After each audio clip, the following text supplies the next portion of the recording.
Hello বন্ধুরা, আজকে আমি দেখাবো কুল মোরলা দিয়ে একটা চাটনি।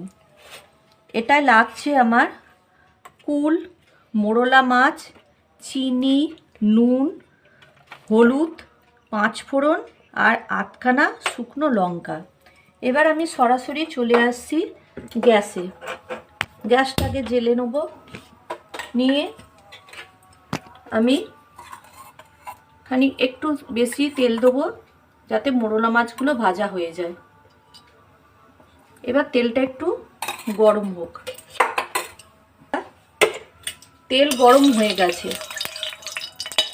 এবার আমি মোরলা মাছগুলো ছেড়ে দেবো।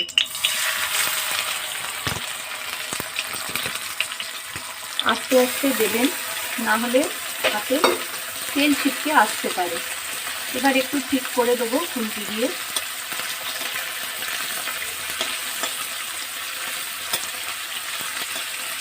ঠিকঠাক করে এবার মাছগুলো আমি একটু হালকা ভাজা হতে দেবো।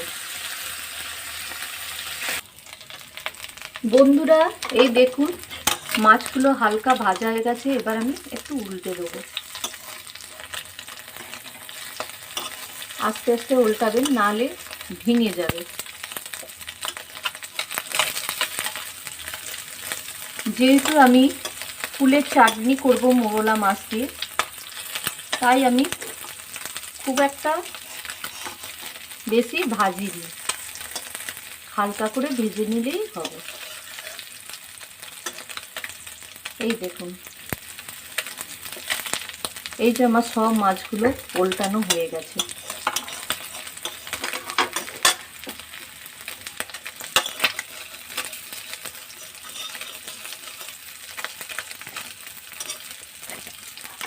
এবার আমি আস্তে আস্তে এগুলো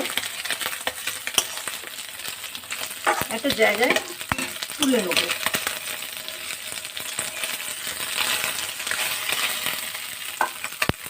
খুব হালকা করে ভাজবেন, কারণ মোরলা মাছ যদি এই কুলের চাটনিতে খুব বেশি যদি ভাজা হয়ে যায়, খেতে টেস্ট লাগবে না। এবার কড়ায় এই অল্প একটু তেল আছে, আর একটু 1 চামচ মতো আমি একটু তেল দিয়ে দেবো।